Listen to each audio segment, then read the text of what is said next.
આજનું નિર્મલા સીતારામણજીએ જે 9મું બજેટ રજૂ કર્યું જે ખરેખર ખૂબ જ આવકારદાયક છે અને આજના રવિ પુષ્ય નક્ષત્ર યોગ જ્યારે આજે છે ત્યારે ફાર્મા માટે ખાસ કરીને વાત કરું તો ફાર્મા સેક્ટર માટે ખૂબ જ સારું બજેટ, આવકારદાયક અને ખુશી આપનારું બજેટ છે. કારણ કે 10,000 કરોડ જેવી માતબર રકમ બાયો ફાર્મા માટે થઈને જે જાહેરાત કરી, દવા બનાવવા માટે, રિસર્ચ એન્ડ ડેવલપમેન્ટ માટે ખાસ કરીને ભાર દેવાની જે જાહેરાત કરી અને વૈશ્વિક લેવલે આપણા સેક્ટરને આગળ લઈ જવા માટે, ભારતને આગળ લઈ જવા માટેની જાહેરાત ખૂબ જ આવકારદાયક છે.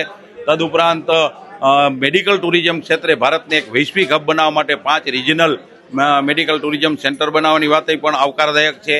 તદુપરાંત જામનગરની અંદર એક WHO સેન્ટર બનાવવાની જે જાહેરાત કરવામાં આવી અને 3 આયુર્વેદિક સેન્ટર બનાવવાની જે જાહેરાત કરવામાં આવી છે એ પણ ખૂબ જ આવકારદાયક અને આયુર્વેદને આપણા દેશના જે ધરોહર છે, આપણી દેશની જે સંપત્તિ છે આયુર્વેદ, એને એક વૈશ્વિક લેવલે લઈ જવાની જે નિર્મલા સીતારામણજીનું કદમ છે ખૂબ જ આવકારદાયક છે. તદુપરાંત વાત કરીએ તો કેન્સર જેવી ગંભીર બીમારીની 17 દવાઓ જે સસ્તી કરવાની ઘોષણા કરવામાં આવી, જેનાથી લોકો આમ જનતા સુધી પહોંચનારું આ બજેટ બની રહેશે.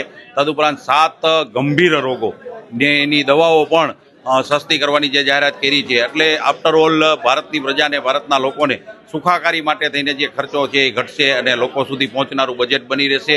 તદુપરાંત વાત કરીએ તો આ બજેટ આમ જોઈએ તો સર્વગ્રાહી બજેટ ગણી શકાય. દરેક સેક્ટરને આવરી લેવાનો પ્રયત્ન કર્યો છે. ખાસ કરીને સૌરાષ્ટ્રની વાત કરીએ તો સૌરાષ્ટ્રમાં MSME સેક્ટર બહુ જ ઝાઝા છે. MSME માટે 20,000 કરોડ જેવી માતબર રકમ ફાળવી અને ચેમ્પિયન MSME બનાવવાની જે ગ્લોબલ લેવલના એ જાહેરાત પણ આવકારદાયક છે. અને સરકારની તમામ ખરીદીઓ MSME દ્વારા જ થાય, MSMEમાંથી જ થાય એ જાહેરાત પણ સારી છે. એટલે આ રીતે ટેક્સટાઇલ પાર્ક બનાવવાની જે જાહેરાત કરવામાં આવી છે એ પણ ઘણી સારી છે.